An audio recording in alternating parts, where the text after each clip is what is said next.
નમસ્કાર ખેડૂત મિત્રો, આજે તારીખ 17/1/2024 વાર બુધવારના બોટાદ અને જૂનાગઢ માર્કેટ યાર્ડના તમામ વસ્તુના બજાર ભાવ જાણીશું. તો મિત્રો વિડીયોમાં છેલ્લે લગી બન્યા રહેજો અને જો વિડીયોમાં નવા આવ્યા હોય તો વિડીયોને લાઇક કરી દેજો, ચેનલને સબસ્ક્રાઇબ કરી દેજો, જેથી કરીને આવનારા તમામ વિડીયોની તમને સૌથી પહેલા નોટિફિકેશન મળતી રહે. તો ચાલો મિત્રો પહેલા બોટાદ માર્કેટ યાર્ડના તમામ વસ્તુના બજાર ભાવ જાણી લઈએ.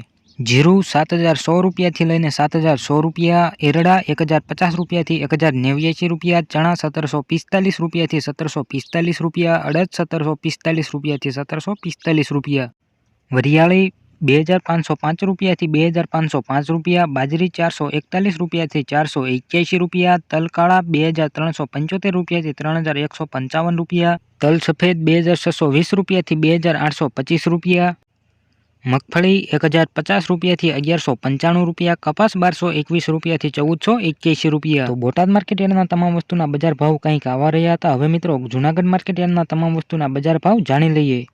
તો આજે જૂનાગઢ માર્કેટ યાર્ડમાં ચણાનો નીચો ભાવ 956 રૂપિયાથી ઊંચો ભાવ 1,100 રૂપિયા રહેલો હતો. અડદ 1,100 રૂપિયાથી લઈને 1,838 રૂપિયા, મગ 1,400 રૂપિયાથી લઈને 2,012 રૂપિયા, તુવેર 1,700 રૂપિયાથી લઈને 2,065 રૂપિયા, ધાણા 1,100 રૂપિયાથી લઈને 1,420 રૂપિયા, સોયાબીન 860 રૂપિયાથી 937 રૂપિયા, બાજરી 468 રૂપિયાથી 468 રૂપિયા, તલ સફેદ 2,400 રૂપિયાથી 2,886 રૂપિયા, ઘઉં ટુકડા 520 રૂપિયાથી 651 રૂપિયા, ઘઉં લોકવન 500 રૂપિયાથી લઈને 583 રૂપિયા, મગફળી ઝીણી 1,000 રૂપિયાથી 1,260 રૂપિયા, મગફળી 1,050 રૂપિયાથી 1,376 રૂપિયા, કપાસ 1,180 રૂપિયાથી 1,360 રૂપિયા. તો જૂનાગઢ માર્કેટ યાર્ડના તમામ વસ્તુના આવા કંઈક ભાવ રહ્યા હતા. જો મિત્રો વિડીયો સારો લાગ્યો હોય તો વિડીયોને લાઇક કરી દેજો, ચેનલમાં નવા આવ્યા હોય તો ચેનલને સબસ્ક્રાઇબ કરી દેજો, જેથી કરીને તમને રોજે રોજના નવા બજાર ભાવ મળતા રહે. અને છેલ્લે લગી વિડીયો જોવા બદલ આભાર.